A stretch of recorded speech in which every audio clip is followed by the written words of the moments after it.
Hello दोस्तों, कैसे आप सब। तो आज हम बात करेंगे गुम है किसी के प्यार के सीरियल अपडेट के बारे में। तो जैसा कि आपने कल के एपिसोड में देखा था कि सही खाना नहीं खाती है और फिर विराट वहाँ पे आ जाता है। तो फिर एट द एंड बाकी कहती है कि जैसे काकू से माफ़ी मंगवाए, क्या पता हमें भी माफ़ी मांगनी पड़ जाए, इसीलिए इससे तो अच्छा है कि पहले ही मैं माफ़ी मांग लूँ और तुम खाना खा लो यहाँ और फिर जाना कॉलेज।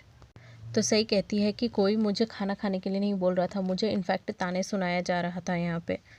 और साथ में पाकी कहती है कि तो तमाशा खड़े होकर देखने के अलावा हमारे पास कुछ होता नहीं है।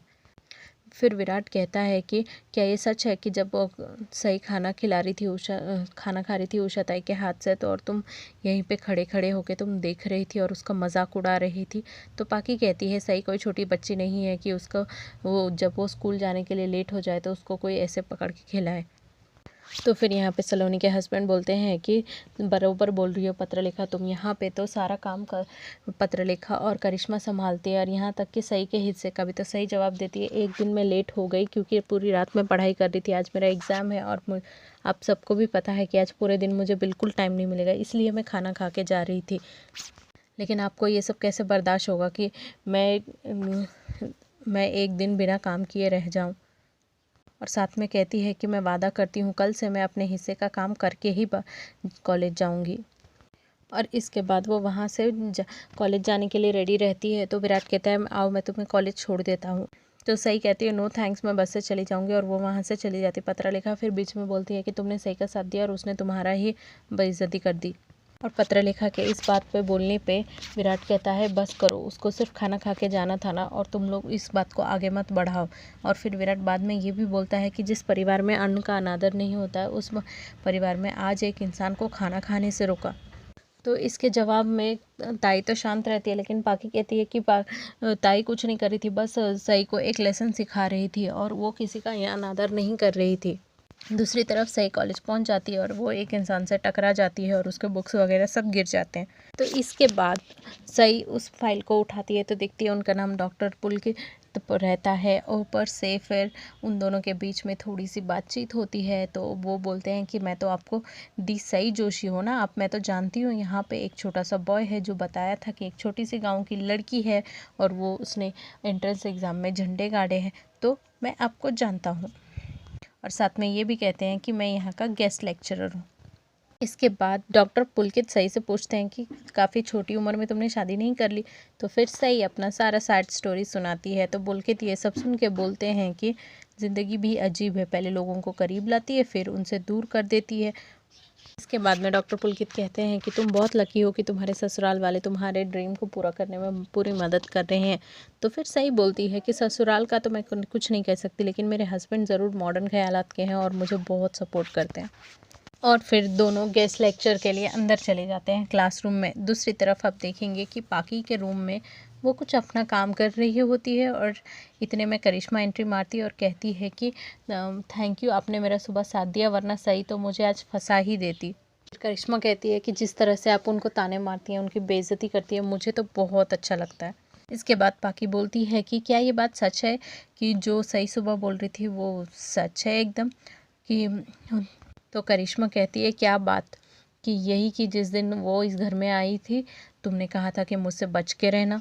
उसके बाद करिश्मा बोलने लगती है कि क्या भाभी आप पुरानी बातें लेके बैठ गई हैं, अभी तो हमको ये करना चाहिए कि आपको और मुझे दोनों को मिलके सही को सबक सिखाना चाहिए। तो बस बाकी बोलती है सबक तो नहीं, लेकिन बदतमीज़ी ना करे ये उसको सिखाना है।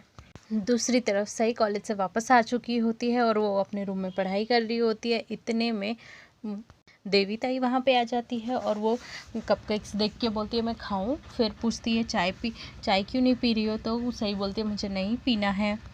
फिर देवी ताई पूछती है उसके एग्ज़ाम के बारे में। फिर ये दोनों मिलके डॉक्टर पुलकित के बारे में बात कर रहे होते हैं और इसी मतलब सही पूछने की कोशिश करती है कि तुम्हारे पति का नाम क्या है, इस जिससे मुझे ढूंढने में थोड़ी मदद होगी। और देवी ताई बहुत ज़ोर देती है खुद पे और फिर खुश होके वहाँ से भाग के चली जाती है क्योंकि उनको याद नहीं आता है नाम। बाद उषा ताई वहाँ पे आती है और पूछती है कि एग्ज़ाम कैसा गया, तो सही बोलती है पढ़ाई के एग्ज़ाम में तो हमेशा मैं पास हो जाती हूँ, लेकिन इस घर के सब्र के एग्ज़ाम में किसी दिन ज़रूर टूट जाऊँगी मैं। तो फिर उषा ताई उसको शांत शांत बोलती है। और दूसरी तरफ काकू और पाकी नीचे बात कर रहे थे कि रोज़ तो सही आके आई खाना दो, ताई खाना दो बोल के पूछती रहती है, और आज तो कुछ नहीं कह रही है। वैसा इसका मतलब है कि वो बाहर से ही कुछ खा के आई होगी। दूसरी तरफ विराट की एंट्री हो जाती है वहाँ पे, और काकू को पूछता है कि कैसी होता है काकू, और काकू वहाँ से गुस्से में चली जाती है बिना आंसर दिए। और जैसे पाकी बात करने की कोशिश करती है, विराट वहाँ से अपने रूम की तरफ चला जाता है। इसके बाद सुबह जैसे ही उषा मौसी उसको खाना खिलाने की कोशिश करने के लिए समझाने लगती है, तब वो नहीं समझती और कहती है कि इस घर के लोगों को मेरे खाने पीने या कैसे रहने से कोई फ़र्क नहीं पड़ता, उनको तो सिर्फ काम करा के चाहिए। और इतने में विराट की एंट्री हो जाती है और फिर पूछते हैं क्या हुआ उषा मौसी, क्या हुआ। तो फिर सही बोलती है किसी को कुछ बताने की ज़रूरत नहीं है। तो फिर भी उषा मौसी उनको बता देती है कि वो सुबह से उसने कुछ खाना पीना नहीं खाया और उसका पूरा शरीर जो है बुखार से तप रहा है। फिर इशारों में विराट बोलते हैं कि आप मैं देख लूँगा। और फिर मौसी वहाँ से चली जाती है। उसके बाद विराट आके उसका सर देखना चाहते थे कि कहीं इसको बुखार तो नहीं है, और सही वहाँ से सडनली उठ जाती है। तो फिर वो उसका हाथ पकड़ के बोलते हैं कि क्या हुआ, क्यों ऐसे हुए। तो सही बोलती है आपको मेरा ध्यान रखने की कोई ज़रूरत नहीं है, मैं अपना ख्याल खुद ही रख सकती हूँ। तो विराट कहता है जिस दिन मुझे ऐसा लगेगा ना, उस दिन से मैं तुम्हारा ख्याल नहीं रखूँगा, और तुम इसी फैमिली का हिस्सा हो। मेरे ऊपर बहुत सारी जिम्मेदारियाँ हैं, पर तुम भी उसी फैमिली में हो, तो तुम्हारा ख्याल रखना भी मेरा फ़र्ज़ है। के बाद सही बोलती है आप मुझे बिल्कुल समझ नहीं आते। उस दिन मैं से जब लड़ाई झगड़ा कर रही थी, उस टाइम पे आपने मुझे इतना डांटा जहाँ पे मेरी गलती नहीं थी, और आज सुबह ऐसे। तो विराट कहता है मुझे अच्छा नहीं लगा तुम्हारा किसी से भी प्यार से बात करना, इसीलिए ऐसे किया। तो फिर सही बोलती है कि आप अगर किसी से फ्लर्ट भी करेंगे तो मुझे कोई प्रॉब्लम नहीं होगा, क्योंकि मुझे पता है कि हमारी शादी एक कॉन्ट्रैक्ट है। आज के एपिसोड में इतना ही। अगर आपको हमारा अपडेट अच्छा लगा हो तो लाइक, शेयर और सब्सक्राइब करें, साथ में बेल आइकन को भी हिट करें फॉर लेटेस्ट नोटिफिकेशन। आज की